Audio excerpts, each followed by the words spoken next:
pagi hari ini. Alhamdulillah, puji syukur kita panjatkan kehadirat Allah Subhanahu wa Ta'ala atas berkat rahmat dan hidayahnya sehingga kita bisa berkumpul bersama di tempat ini dalam rangka bersama-sama mengikuti kegiatan pembimbingan manasik haji berberat tingkat kecamatan yang insya Allah akan dilaksanakan selama 4 hari ke depan.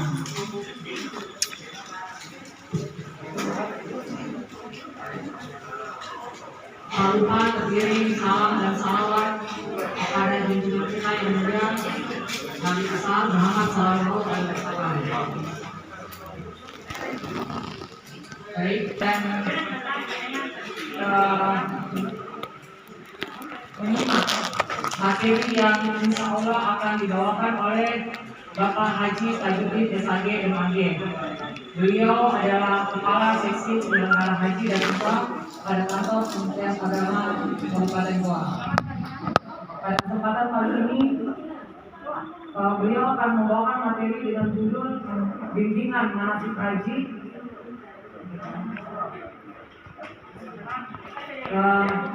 Bimbingan manasik haji dan umrah. Para jemaah, bapak-bapak dan ibu-ibu, mohon untuk tetap di tempat selama 2 jam ke depan untuk bersama-sama mendengarkan materi yang akan dibawakan oleh beliau. Karena beliau sudah berada di tengah-tengah kita dan untuk menghabiskan waktu, kami persilakan kepada Bapak Haji Tajuddin SAG MAG untuk memberikan materinya. Kepada Bapak kami persilakan. Bismillahirrahmanirrahim. Assalamualaikum warahmatullahi wabarakatuh.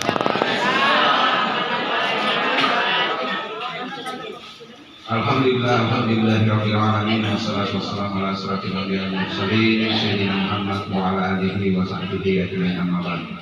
Yang kami hormati Bapak Kepala Kantor Urusan Agama Kecamatan Pelanggaran Marombo, beserta staf, Bapak-bapak dan ibu-ibu. Alhamdulillah 2 jam sudah berlalu, kita masuki jam kedua lagi ini, 2 jam depan kita akan membicarakan tentang haji dan umrah. Syukur alhamdulillah kita percaya kepada Allah Subhanahu wa Ta'ala, dan alhamdulillah pada kesempatan hari ini kita berkumpul di aula kantor urusan agama Kecamatan Pelanggaran dalam rangka manasik haji tingkat Kecamatan Pelanggaran. Kemudian selawat atas junjungan Nabi Muhammad Sallallahu Alaihi Wasallam, Nabi sebagai rahmatan lil alamin. Sebelum kita lanjut, saya mengajak kita semua untuk bertalbiyah dulu. Malam baik. Indonesia. Ini yang 3 kita dapatkan, mabrur, sehat, warakah, maka itu sudah luar biasa. Kemarin kita sudah dengarkan banyak orang, bapak-bapak, ibu-ibu, masih ada yang belum dapat. Ini buku manasik, ya.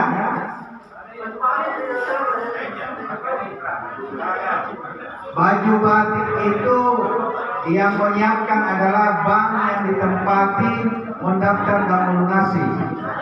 Sudah dikoordinasikan kemarin. Insya Allah tunggu informasinya dalam 1 minggu ini. Kalau sampai 1 minggu, mohon Pak, Bu, kalau sampai 1 minggu sudah mau berangkat, kemudian memang sudah tidak disiapkan di bank, korbanlah sedikit pergi beli dan sampai di berapa. Banyak di pasar buku. Karena bukan peminat yang siapkan Pak, bank. Cuma kendalanya ini karena BNI Syariah, kemudian Mandiri Syariah di merger. Seharusnya pada saat kita melunasi di tahun 2020 minta itu. Banyak yang dapat atau sudah banyak yang dapat? Pelanggar berapa orang yang belum dapat batik? Berapa orang yang belum dapat batik? Ya, pelanggar yang marumum sama Ji. Berapa orang? Yang belum dapat baju batik dari bank. 3 orang. Catat dulu. 3 orang. 3 orang. Karena mau dilaporkan ke Bank BSI. Di BSI itu, Bu? Bapak di BSI juga? Oke, nanti dilaporkan 3 orang pelanggan. Mudah-mudahan disiapkan karena sudah dihubungi Pak. Insya Allah. Kemudian itu sebelum lanjut, ya dunia gitu Bu, kalau payu ini jangan mati, tidak dibawa gitu ke apa, ke tanah suci kalau payu. Nggak usah, di sana banyak payu, di sana banyak payu. Ada kesehatan di sini, ya. Nggak usah banyak di sana. Setengah mati kita mau payu lagi. Tapi kalau yang pendek-pendek ini mau kasih masuk di koper silakan. Kalau mau silakan. Yang di 45, ya nggak apa-apa juga. Kalau mau, kalau kesehatan yang menyerahkan. Baik, kita masuk di bimbingan manasik haji dan umrah. Kalau berbicara masalah haji dan umrah, itu wajibnya cuma 1 kali.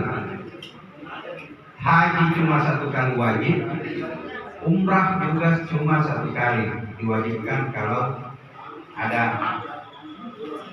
kesempatan dan ada kesanggupan. Belum cukup 10 tahun, maka itu tidak boleh sebelum belum cukup pendaftaran. Nah, itu terupdate di data sistem. Baik, berbicara masalah, saya masuk dulu di pertama, yaitu kloter. Kloter 16, kloter 2, kumpul subuh di kantor, di aula, kemudian sekitar jam 7 kita ke asrama haji. Maka alurnya, kalau kita, jadi karena bukan materi saya ini bukan alur perjalanan haji, tetapi saya mulai dari situ, ada khusus alurnya. Setelah kita berangkat dari Kementerian Agama, kemudian ke asrama haji, kemudian besoknya berangkat ke Medina, kloter gelombang pertama, kloter 2 berarti dia adalah di Medina. Jadi maka kita langsung di Medina. Maka di Medina kita tinggal kurang lebih 80 hari, yaitu ambil arba'in. Maka kita yang gelombang pertama yang ngambil ifrat berapa orang? Enggak, saya tidak tanya gelombang pertama keduanya ya. Jangan ragu-ragu Bu. Karena niat ini dari awal tidak boleh dirubah niat. Jadi ya oke. Ada 5 orang yang di sini ambil ifrat. Nah, 6. Ada 6 orang yang ambil ifrat. Nah, ini saya mulai dari Medina. Kita arba'in itu kita sholat 40 waktu di Medina. Tetapi itu bukan wajib. Jangan sampai ada di antara kita itu tinggal ke 1 hari lagi. Tidak boleh. Tidak boleh. Harus kita ikuti aturannya di sana. Kemarin sudah kita sampaikan bahwa kita ini mengikuti 2 aturan. Aturannya Arab Saudi dengan aturannya Indonesia. Maka setelah walaupun belum cukup 40 waktu, maka tetap kita diberangkatkan. Misalnya perempuan tiba-tiba sampai di Medina datang haidnya atau datang penyakitnya bagian subur, maka itu pasti tidak cukup. Jangan ditunggu cukupnya karena itu bukan wajib. Bukan diwajibkan kepada kita semua, tapi sholatnya wajib. Yang sholat 5 kali sehari semalam wajib. Maka itu arba'in kita di sana. Setelah selesai itu, ini alur perjalanannya dulu. Maka yang gelombang pertama, yang kloter 2 nanti mandi ikram. Kemudian niatnya nanti di mikat di berali. Di situ ditetapkan niatnya mau ambil ifrat atau mau ambil apa satu? Tamattu. Kiraan tidak Pak. Indonesia jadi 3 macam haji.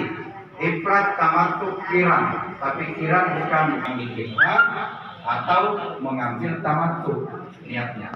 Nah, bagi yang gelombang kedua, yang kloter 16, insya Allah akan berangkat tanggal 29 Juni. Jadi kurang lebih 1 bulan. Dia mulai di asrama haji, biasanya kita disuruh mandi ikram di asrama haji. Setelah sampai di Jeddah ada 2. Setelah sampai di Jeddah, di situ kita berniat biasanya. Jadi di situ kita berniat di Jeddah, kemudian pakaian ihram di asrama haji masih sangat sulit kalau di pesawat, apalagi yang laki-laki. Maka biasanya sampai kita di Jeddah, bandara Jeddah, disitulah kita berniat. Tentukan apakah kita ambil ifrat atau tamattu. Karena niat tidak boleh lagi dirubah. Setelah selesai berniat itu tidak boleh kita rubah. Jangan sampai kita ambil ifrat, tiba-tiba sampai di sanad suci di Mekah kita anggap susah, maka dirubah niatnya, maka haji kita tidak sah kalau kita rubah niat. Kalau tidak sah haji kita berarti mengulangi lagi 34 tahun ke depan. Jadi bukan bayar dam, tidak sah kalau dirubah niat. Harus ditetapkan niatnya pertama.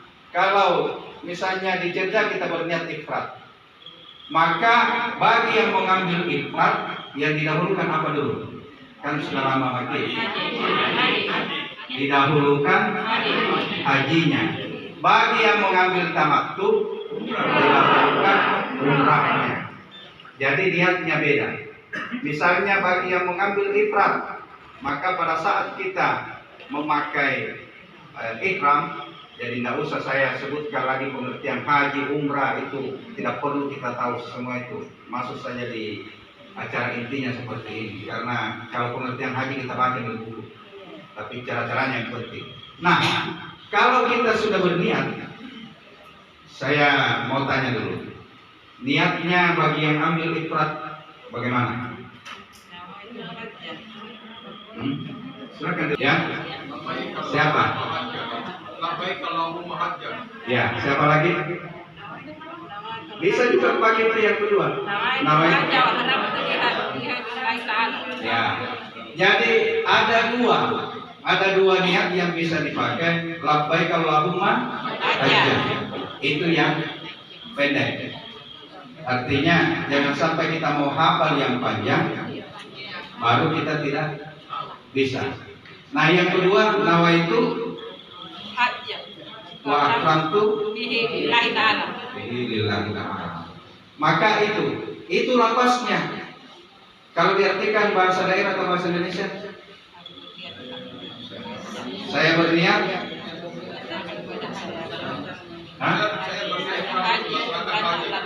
Ya, saya berniat. Siapa yang bisa? Karena sudah lama bicara, sudah lama belajar ini. Jangan sampai niatnya tidak dihafal. Satu orang dulu. Siapa satu orang? Dilapaskan. Maka dalam hati kita apa yang dikatakan?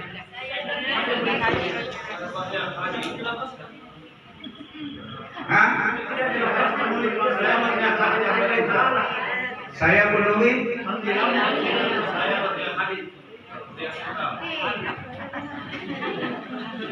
Siapa yang bawa buku? Enggak, ini perlu sekali niat dulu nak, niat dulu. Coba lihat di buku. Yang jelas, niat haji dulu bu. Coba dibuka di situ.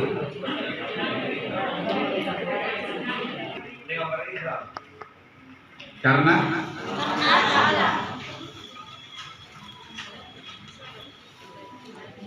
jadi bisa nanti kalau kita tidak hafal, artinya lihat itu buku sebelum kita memakai, baca itu. Nah, aku berniat haji karena Allah. kunjungan niat ke haji siagang ihram karena Allah. Aku berniat atau saya berniat haji dan ihram karena Allah. Itu dalam hati. Nawaitul hajja wa ihramtu billahi ta'ala. Itu salah satunya. Terserah yang mana kita anggap gampang. Maka itu semua coba ramai-ramai. Satu kali labbaika. Hafal semua. Lagi. Lagi sampai lagi. Itu di luarnya. Kemudian dalam hati saya berniat. Itu dihafal mati. Ini bagian ifrat. Kemudian bagian tamattu. Apa niatnya?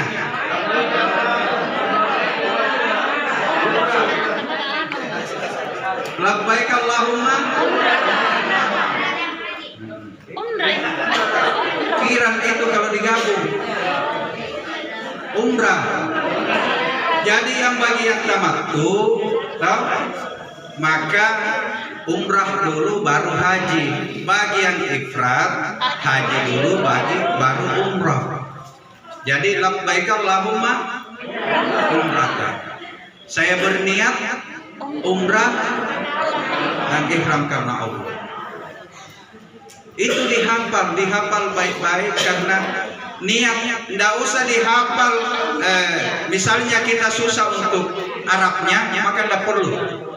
Kalau susah tidak perlu dihafal Arabnya, ya. Bahasa Indonesia saja, tapi dalam hati namanya niat. Jadi sebelum kita melaksanakan itu, maka itu yang niat kita. Setelah kita berniat, maka sudah masuk wajibnya, itu sudah masuk, artinya sudah masuk kita di rentetan, tidak boleh lagi merubah niat itu tadi. Pokoknya kalau tamattu kita ambil, berarti tamattu selama-lamanya sampai selesai. Kemudian ifrat kita ambil, maka ifrat selama-lamanya. Kenapa, Bung? Karena cepat, namanya tamattu bersenang-senang.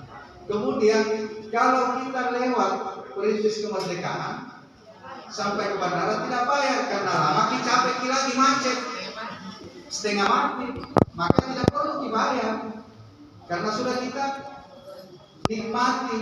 kita nikmati keluarkan tenaga. Sama dengan tamattu dan ifrat.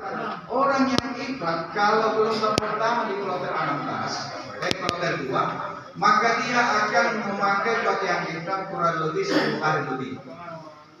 Seandainya sama yang lalu-lalu bisa sampai 20 hari kalau dia kloter 3, kloter 5. Kalau ini yang kloter 2 kurang lebih 10 hari pakaian ihram. Kemudian kalau yang kloter 2, duanya goa, artinya kloter 16, bagi yang ambil ifrat, maka memakai ihram itu tidak terlalu lama karena sampai di atas terakhir tidak sampai 10 hari kita pakai yang ihram. Karena yang ambil ifrat itu mulai dari Jeddah sudah pakai yang ihram. Kemudian sampai di tanah suci, sampai kita saya kembali tadi dulu. Haji kan sudah, yang ambil tamattu kan sudah, kita masuk umrah. Dengan kita masuk di Masjidil Haram dengan namanya umrah wajib. Kemudian yang tamattu, yang tamattu, yang ifrat. Yang ifrat kalau kita masuk di Masjidil Haram umrah apa namanya? Kalau bukan umrah, tawaf apa namanya? Tawaf apa?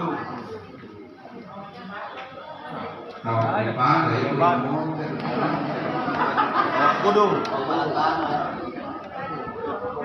Tawaf kudu. Kalau dibaca penghormatan. Jadi baru datang kita masuk tawaf. Bagi yang ambil ifrat, kita masuk tawaf, kemudian boleh sa'i boleh tidak. Boleh sa'i, boleh tidak. Bagi Artinya kalau kita tidak melaksanakan sa'i pada saat itu, maka setelah dari Mina baru kita melakukan. Tapi kalau ada waktu lebih bagus selesaikan di situ. Tapi ada orang yang tidak itu. Ada juga yang pesan gurunya jangan dulu. Nanti dari bagi yang ambil ifrat. Karena mengapa? Yang ambil ifrat didahulukan umrah, didahulukan haji daripada umrah. Yang ambil tamattu didahulukan umrah daripada haji. Jadi dia umrah. Nah, yang ambil ifrat setelah itu baru dia umrah wajib. Setelah selesai haji, jadi misalnya sudah makin melempar, kembali ke Makkah, kembali ke hotel, besoknya atau setelah selesai bebas-bebas lagi baru pergi umrah. Itu wajib dilaksanakan. Ingat Pak, Bu, jangan sampai kita ikuti ifrat. Anggap aja agakku. Nanti namanya umrah ya, kita umrah. Padahal kita belum pakai umrah lagi yang ifrat. Haji dulu baru umrah. Kalau tamattu umrah dulu baru haji. Jadi itu tadi niatnya beda. Maka bagi yang ifrat, karena ada 6 orang, bagi yang ifrat setelah itu, atau saya dari awal dulu, sudah itu kita sudah melaksanakan tawaf, sudah melaksanakan sa'i. Bagi yang tamattu sudah lepas pakaian ihramnya, maka itu sudah bebas. Bagi yang ifrat tidak boleh. Ingat Bu, yang 6 orang tidak boleh dilepas pakaian ihramnya.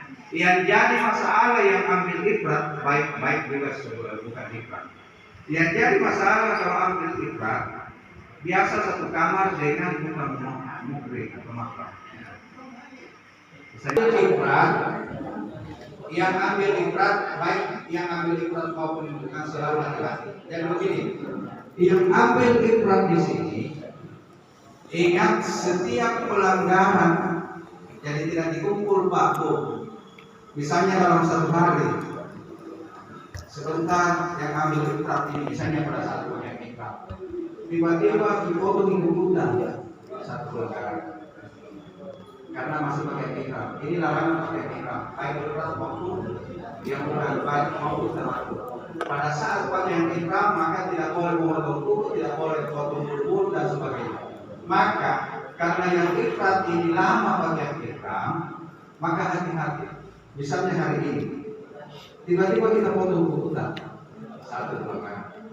Sebentar, tiba-tiba kita potong bulu 2 pelanggaran. Sebentar sore lagi, tiba-tiba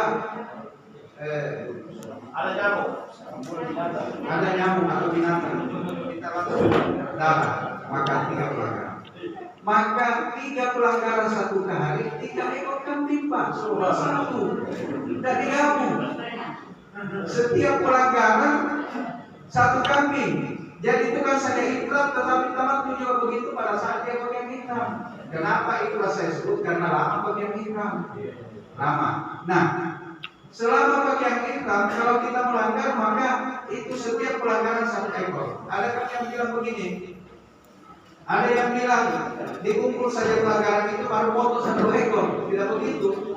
Tetapi yang kita lakukan setiap pelanggaran maka dipotong. Ini kalau yang bukan rukun.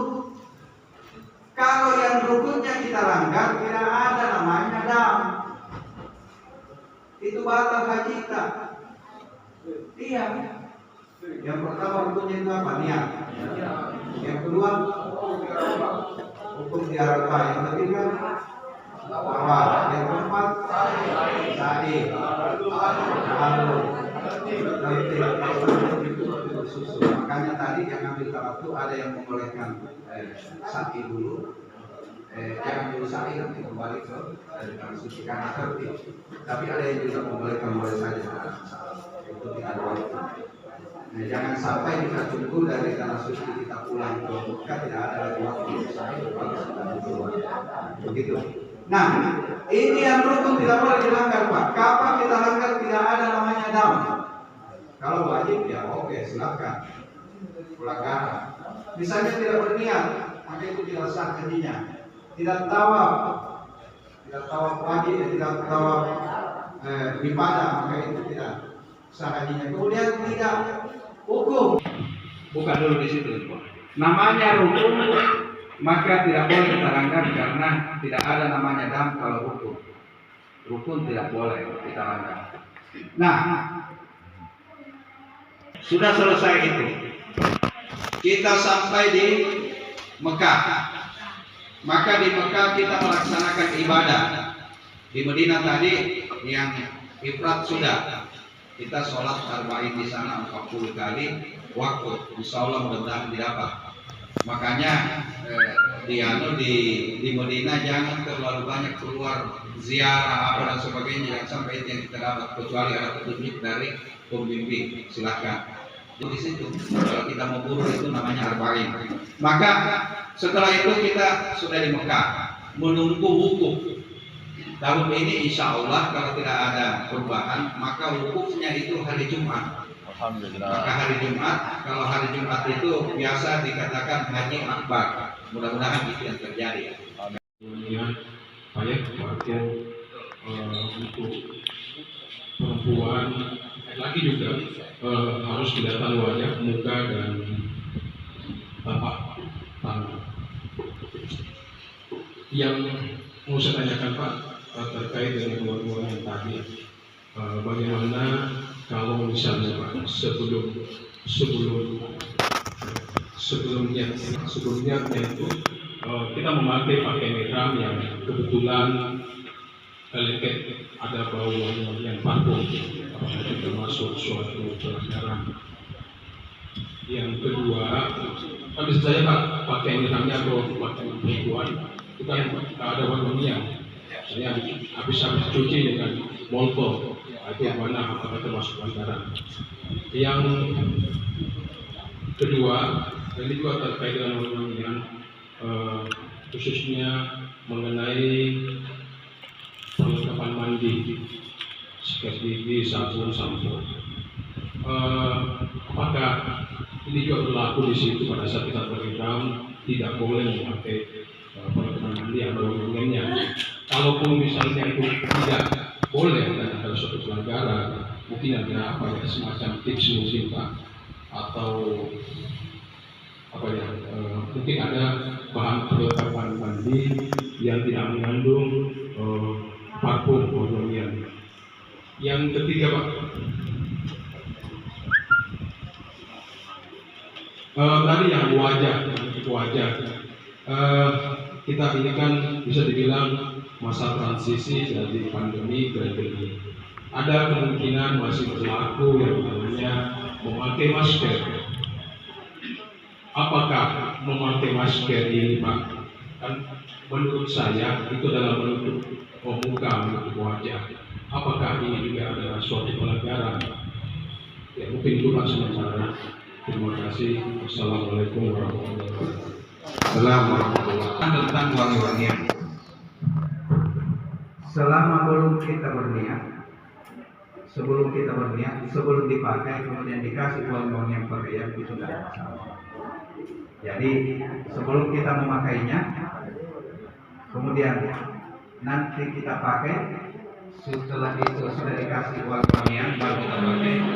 Tapi nggak usah wangi-wangian yang terlalu menjorok, tapi yang biasa saja.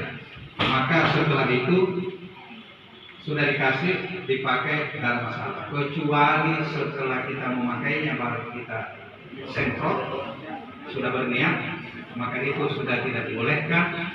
Kalau kebetulan tiba-tiba kita semprot, maka itu adalah pelanggaran yang akan terjadi.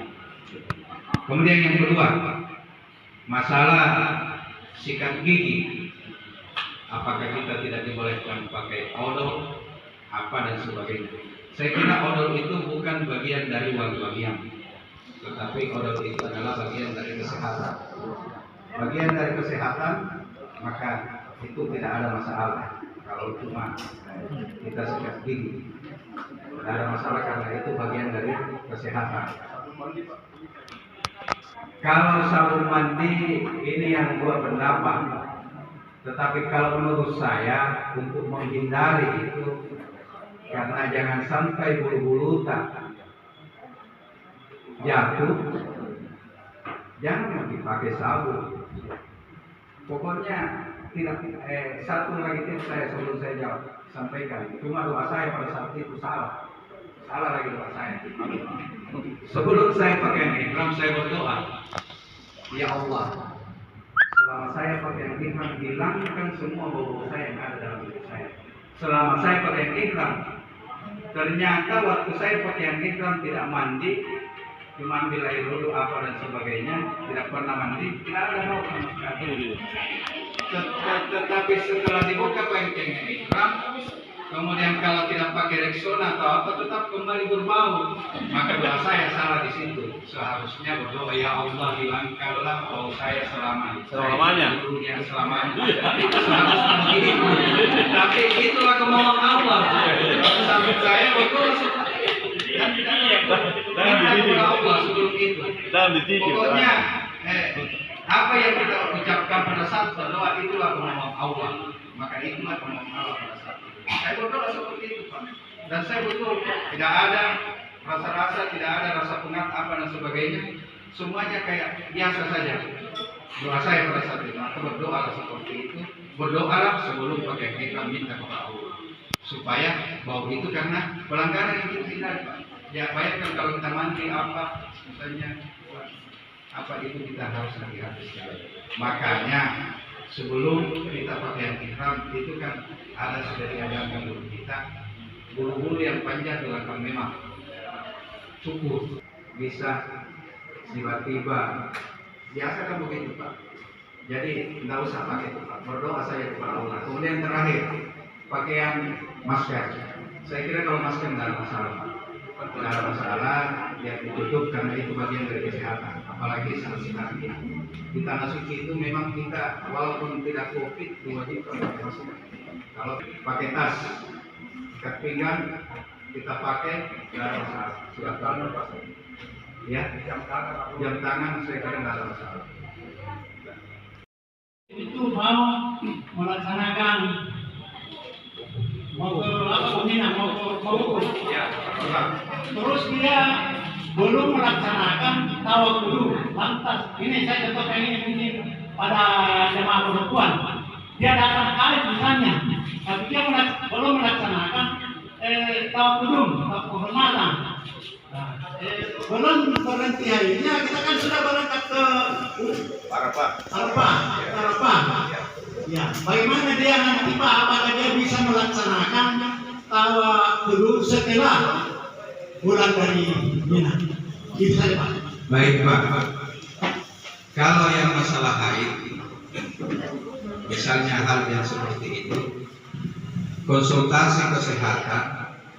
Kalau memang masih haid, maka itu minta obat untuk kesehatan untuk menghentikan haidnya, kemudian pakai supaya tidak bocor kalau masih ada yang keluar sedikit, baru melaksanakan.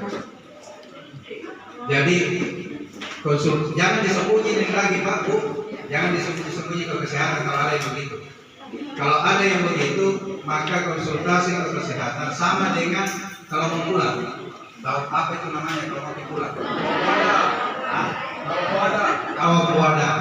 Sampai saya tidak tahu gimana tadi. Tawaf wada sama dengan tawaf wada.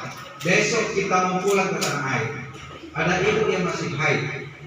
Kemudian sampai besok masih haid. Bagaimana tawaf wada? Karena itu wajib kita lakukan, tidak boleh tidak. Maka konsultasi ke dokter. Dokter nanti kasih obat. Setelah itu keluar atau masih keluar, silakan tawaf wada. Tidak ada masalah. Yang penting dokter sudah bolehkan. Jangan ditunggu berhentinya. Jangan ditunggu berhentinya karena pasti ditinggalkan gitu. Dan ditunda-tunda lagi. Jadi yang penting melapor ke dokter. Dokter yang kasih solusi seperti ini. Itu dibolehkan, Pak. Dalam keadaan darurat dibolehkan. Hal yang seperti itu. Misalnya, kecuali misalnya begini. Nanti 2 hari, 3 hari ke depan baru pulang, masih haid, maka tunggu-tunggulah itu. Tapi tetap konsultasi ke dokter supaya cepat dikasih obat untuk menghentikan haidnya itu. Tapi sebelum berangkat dia masih subur. Ini yang masih subur. Biarpun yang tidak masih subur, pergi ke konsultasi ke dokter, jangan sampai tiba-tiba kasih obat di sana. Nah, konsultasi ke dokter, minta obat untuk penahan itu selama 40 hari.